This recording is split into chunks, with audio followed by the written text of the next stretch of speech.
Alrighty, good evening, everybody. I call to order the April 14th Zoning Subcommittee special meeting. The time is now 6:34 p.m. Mr. Clerk, will you please call the roll? Thank you, Chairman. Chairman Simpson? Present. Alderwoman Scott? Alderman Smedley? Alderwoman Maldonado? Alderwoman Delernia? Alderman Centeno? Here. Alderwoman Barboza? Alderman Santiago? Present. Alderman McNamara? Here. Alderwoman Ortiz Luna? Alderman Barrero? Alderman Malinowski? Alderwoman Vargas, excuse me. And Alderman Gibson. Here. You have a quorum. Thank you, Mr. Clerk. And let's see here. Will you please read into the record the notice of the public hearing?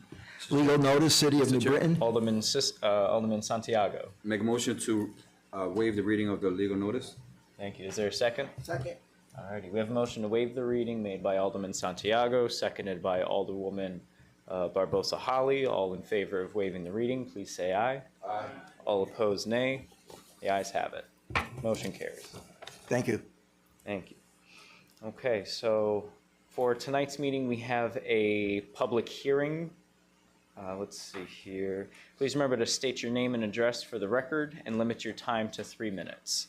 The items for this public hearing are item number, thank you, Mr. Clerk, are item number 37042, Mark Ulen, apologies if the pronunciation is off, of Z2 Motorsports LLC seeking granting of a certificate of location approval to allow state DMV issuance of a motor vehicle dealer and repairer license for the property known as 724 Allen Street, and item number 37118, Pamaran Rimbeer of New Britain Muffler LLC seeking granting of certificate of location approval to allow state DMV issuance of a motor vehicle repair license for the property known as 46 Washington Street.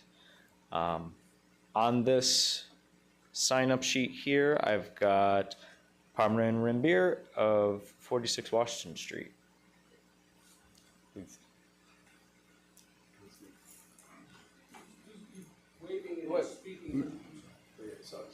Mr. Chair, we're in public hearing right now. I would just ask that are there clarifying questions here? Well, I'm Attorney Sheffield represents him. He wasn't planning on speaking unless he had specific questions. But we signed the sheet in case there was questions up there. Oh, okay. Yeah, he doesn't have to. It's optional. Sure. All righty. Next on the list is Mark Ulan.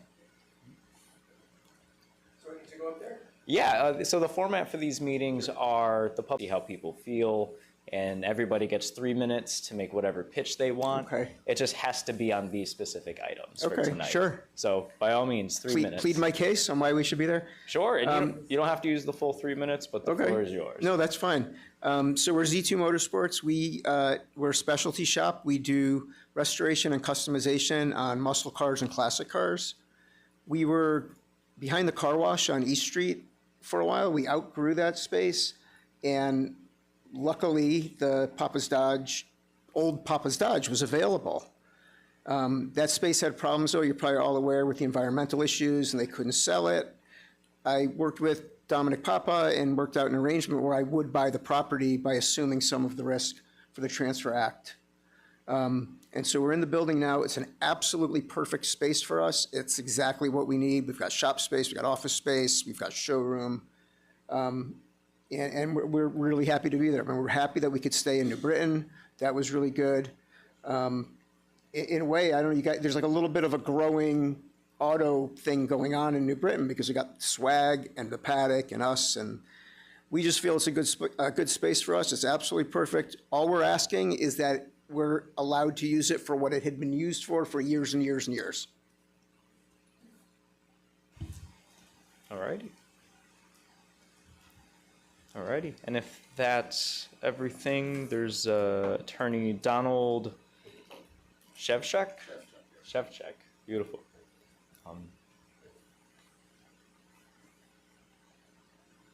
Good evening. Roy Rambier, sitting here in the red shirt, he's the owner of mine at Muffler, right around the corner from this building. He's been the owner for about 16 or 17 years.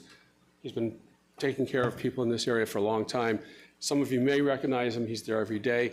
For the 16 years or the 15 years or so, he owned it with a partner. They owned it together, and a couple years ago, they decided to change that arrangement. They did all the business at the time. At the time, I'll use the word neglected, they didn't realize that the repairer's license was just in the name of his partner, who he is now split up with. So now to get his repair license renewed with DMV, he has to go through a new repairer license.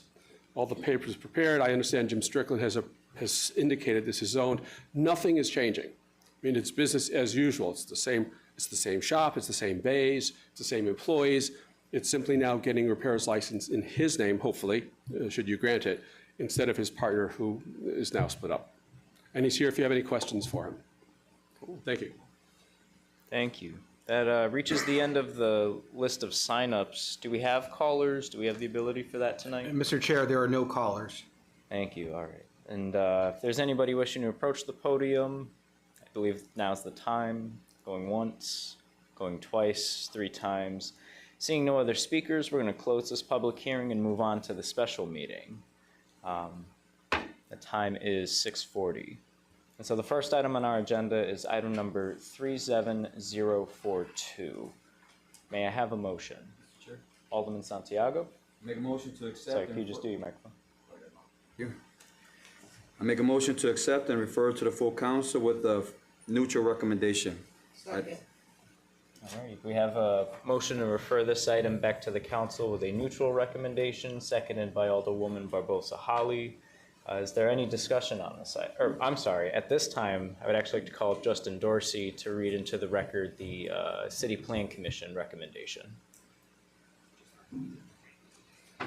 Mr. Chair, Good, recognize. Alderwoman Scott's joining us at 6:41. Thank you. good evening. Recommendation from the City Plan Commission. This site has been historically used as a location for automotive sales and repair and continues to be used as such today. This application supports the expansion of an existing business in the city, which is a smaller scale than what had previously operated on this site. The City Plan Commission recommends approval of this certificate of location application. Thank you. Is there any discussion on this item? Chair. Alderman Centeno. I just have a question for the gentleman. You come back up to the, yes. No, not, yeah.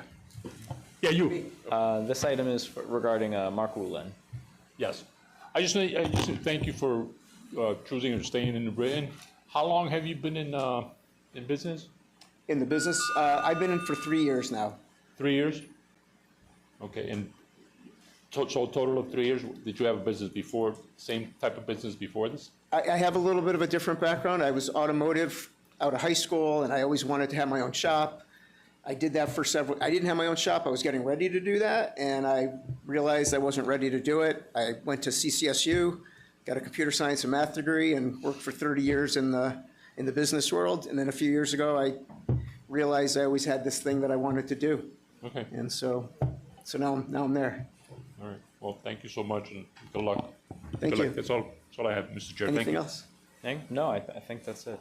Actually, before we take action on this item, I believe our planning and development crew may have a presentation for us, or not with tonight's. After these two, we can do it.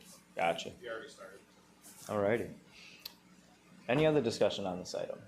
So, all righty, seeing none, all in favor of referring this back to the council with a neutral recommendation, please say aye. Aye. All opposed, say nay. The ayes have it. Okay. The next item on our agenda is item number 37118. May I have a motion? Mr. Chair, Alderman Santiago. I make a motion to accept and refer item number 3718 to the full council with a neutral recommendation. Second. We have a motion to refer this back to the council with a neutral recommendation made by Alderman Santiago, seconded by Alderwoman Barbosa Holly. And at this time, like to welcome back Justin Dorsey for the City Plan Commission's recommendation. Hello again. The proposal is a change of ownership to an existing non-conforming automotive repair garage. The site has been occupied by an auto repair use since at least 1967. The City Plan Commission recommends approval of the certificate of location application. Thank you. And any discussion on this item? Alderwoman Delernia. Yes, I have a question. I guess I can ask this. What would prevent him from getting the license, other than our approval of the location? But that would be it? I mean, seeing that he's dissolving a partnership, I don't know if there'd be anything involved in that. Ultimately, at this point, Alderwoman, it's up to the council. That's it? Yeah. That's the last step in this. Okay. So It's the way the state statute requires. So anytime that somebody is not listed on the license, even if it's the same exact business like this has been, it's been a Meineke since 1983 when they got first city approval. So it's just a formality at this point. So once the council approves it, he's golden? Pretty much. Thank you. Thank you. Any other discussion on this item? Alrighty, all in favor of referring this back to the council with a neutral recommendation, please say aye. Aye. All opposed, nay. The ayes have it. Thank you.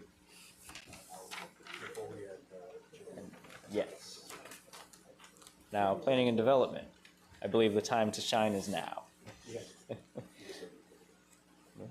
Alrighty, to our friends in the audience here, this has concluded our part of the business. The official approval will come at the next regular council meeting, provided this gets processed orderly. We've had some craziness in City Hall, but we appreciate you guys being here. So if you want to hang out for the meeting, by all means, you're welcome, but feel no obligation. Thank you for your time and attention. Of course. Good luck. Take care now.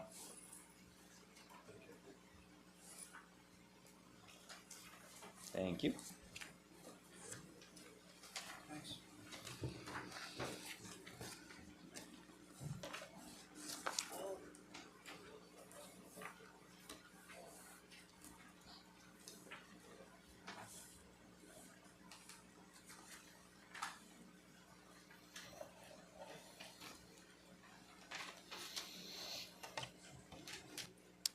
All right, thank you, Mr. Chair and council members, for having us here tonight.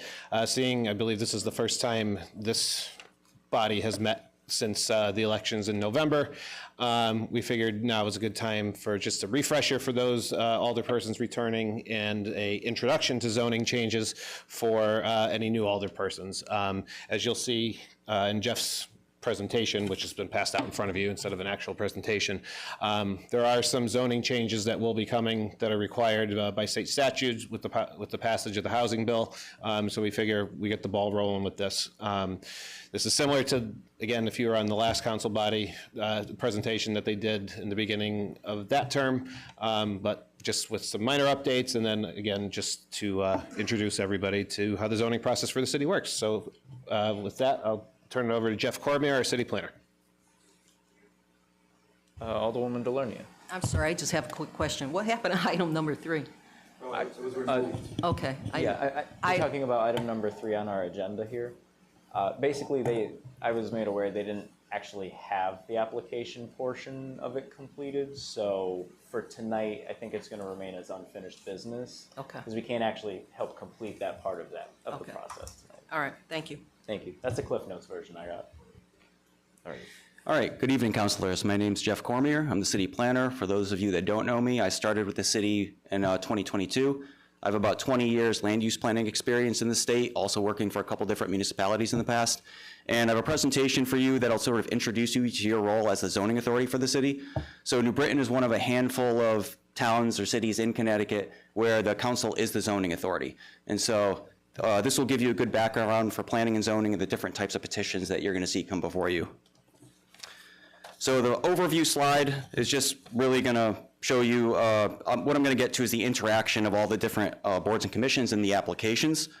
So if you go to the Department of Planning and Development slide, this just shows you the overview of our department. Justin Dorsey is here. He's the director of the Department of Planning and Development. I'm under the city plan area. And as city plan, we support and staff all the commissions that you see on the left. So City Plan Commission, Zoning Board of Appeals, Historic Preservation Commission, and Conservation Commission. What you're seeing listed underneath are the different responsibilities or applications that those boards and commissions deal with. On the bottom right is sort of grayed out. That's the Commission on Community and Neighborhood Development, CCND. That's under community development and not something that I'm going to talk about tonight, but that's another commission that is staffed by our department. So the next slide, Plan of Conservation and Development. So every town in Connecticut is required to have what's known as a Plan of Conservation and Development. That is a 10-year plan that provides land use policies, goals for development, and supposed to really guide development over a 10-year period. It's required by statute. We have to update it every 10 years. If a town fails to update theirs, or if they don't have one, you're ineligible for state grants and discretionary funding. So there's actual teeth to that. And just think of the Plan of Conservation and Development as really the blueprint and sort of focus, sort of broad focus of development in the city. So if you look at the bottom right, that's what's known really as the future land use plan. It's just sort of taking those overall broad land use policies and putting them on the map of the city. As you see in the bottom left, you have a live sustain policy focus area going up to grow innovate. That's really areas that are more preservation focused with land use policies and goals, moving to what you would know as the downtown, the central business district, as sort of a grow innovate. That's a very vibrant area. So it's just showing the preservation of lower density single family into the land use policies that are guided towards transition, vibrancy toward your downtown. So and just noting that our most recent POCD was adopted in 2021, so we don't have to do another until 2031. On the next slide, zoning. So if you think of the Plan of Conservation and Development as your general guide and blueprint for the city, zoning is really the implementation tool. So what you see there is the zoning map for the city. Every town has a zoning map. It's divided into different districts. So if you look at the sort of lighter colored orange or orange, you have S districts, the A districts, those are generally residential districts. You have the B districts, which are business, I is industrial, and then we have some mixed use districts in there that actually allow for both types of uses. TOD, transit-oriented development districts, B3 sort of allows for mixed uses. But generally, zoning regulations are the framework and the guidelines for how you're implementing your Plan of Conservation and Development. And they're supposed to be, and really to create equity with the standards within every zoning district. So everyone's operating under the same guidelines and standards with whatever district you're in. So again, you think of the POCD overarching development guide, zoning is really the implementation tool of how you get there. The next slide, land use boards and commissions, duties and responsibilities. So by the Connecticut General Statutes, towns typically have a planning commission, a zoning board of appeals, and a zoning commission. So you as the council are the zoning commission for the city. And under there, on the next slide, I'll get into some of the petitions that you're going to see and where those go, how you refer those, and what comes back to you. Generally, it's zoning text amendments, map amendments, the automotive site location approval that you saw a couple tonight. But generally, when you act as that, I think the question of, what is that? You're acting as an arm of the Department of Motor Vehicles for approving a site to make sure it's suitable for auto repair or auto sales establishment. The ones you saw tonight were basically ones that have existed for years, so it's not really changing the use has been there.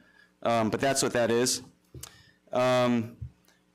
Under PZH, generally there, you might deal with resolutions for selling property, buying property, leasing property, or abandoning roads, having new roads. That's also something I'll get on the next slide, how that gets referred to City Plan Commission for a report. And you just see the other commissions. These are land use commissions that we deal with under City Plan. The Zoning Board of Appeals, their applications are variance. That's if someone wants to do something in a district that isn't permitted, or they need an exception or a waiver of a standard, they have to go to ZBA.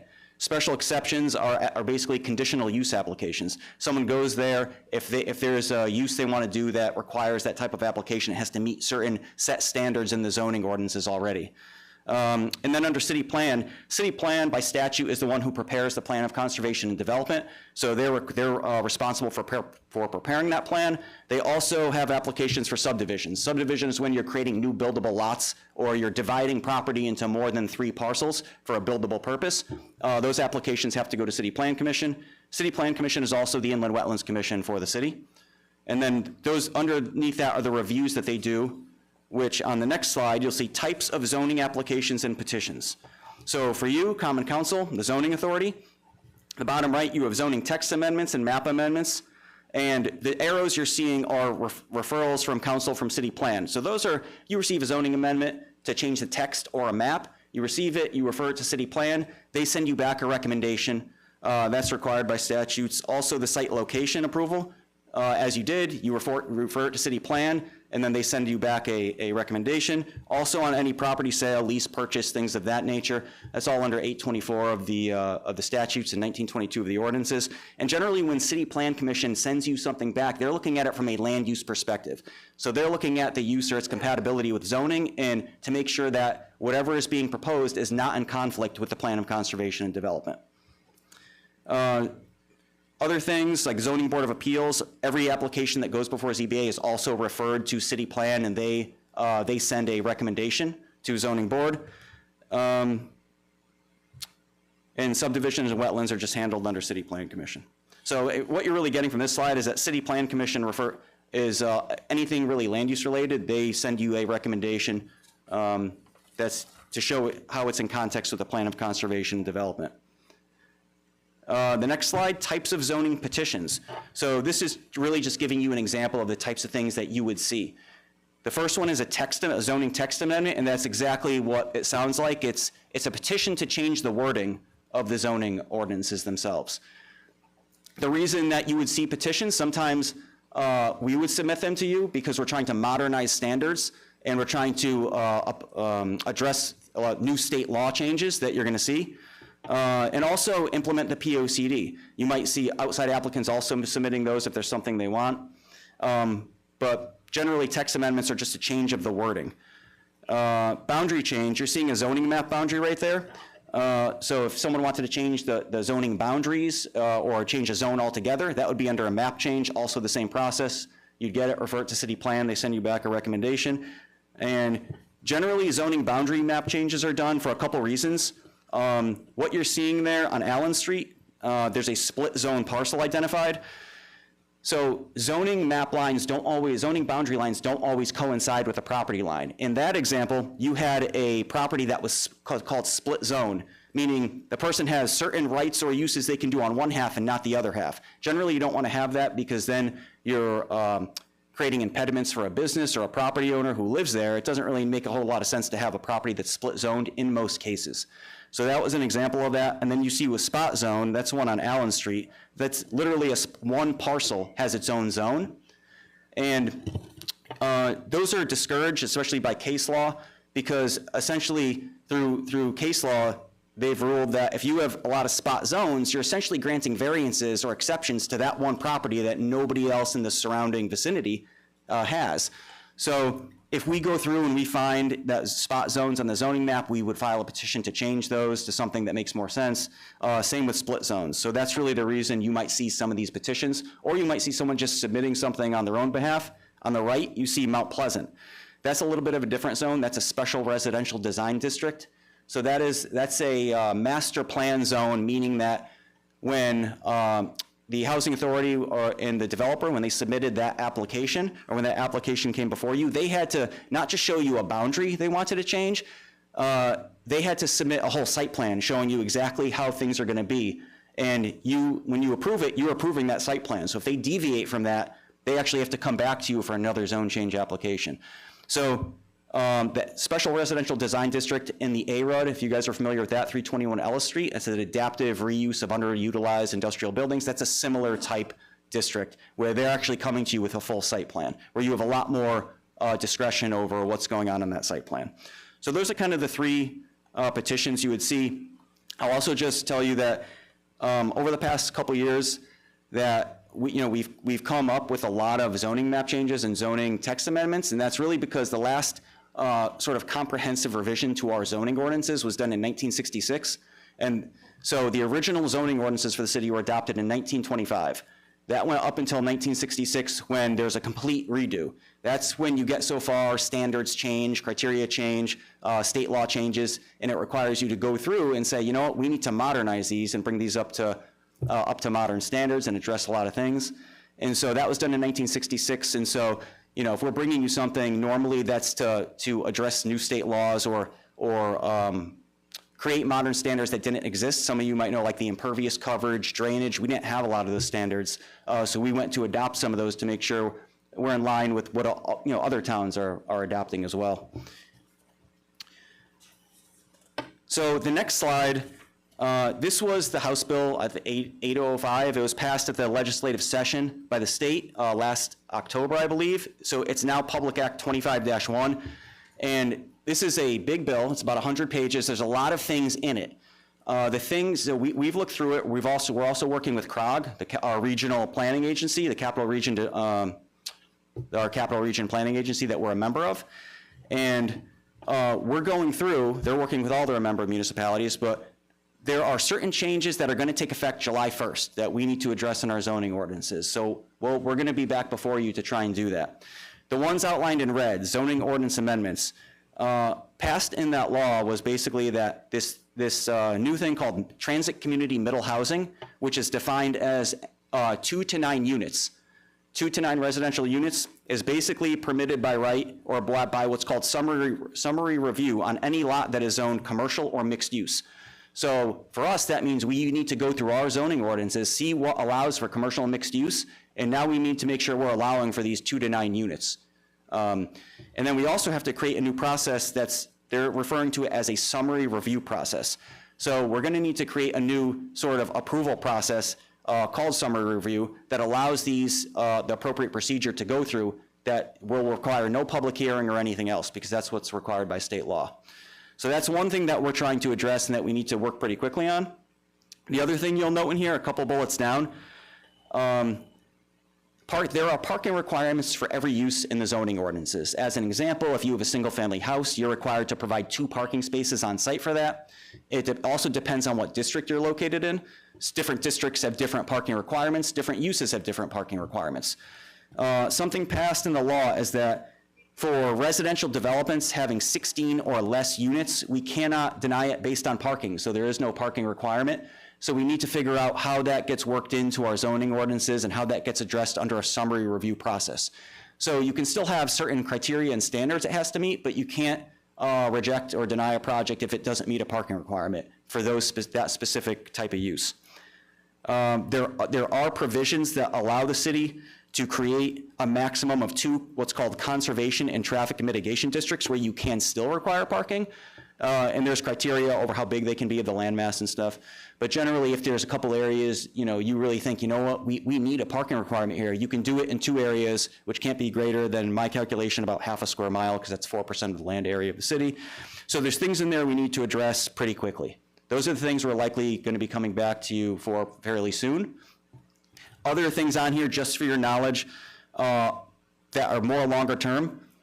As part of the law that passed, we're going to be required to prepare a housing growth plan every 5 years. The first one has to be adopted by June 1st, 2028. And there's things under there that we're going to have to, the plan components I've identified, but there's things we're going to have to address. It's very similar to, if you guys remember, the affordable housing plans that were passed a couple years ago, kind of similar to that, but it's called the Housing Growth Plan, and we're going to have to go through a process to approve that as well.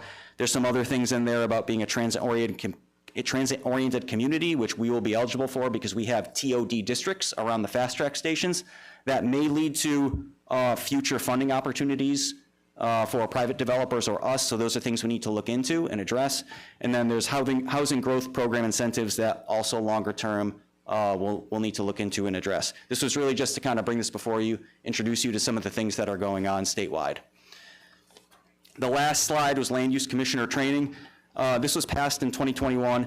This requires anyone on a zoning commission, planning commission, or zoning board of appeals, you're required by state law or statute to complete 4 hours of training. That training is generally webinars or seminars if you wanted to go to.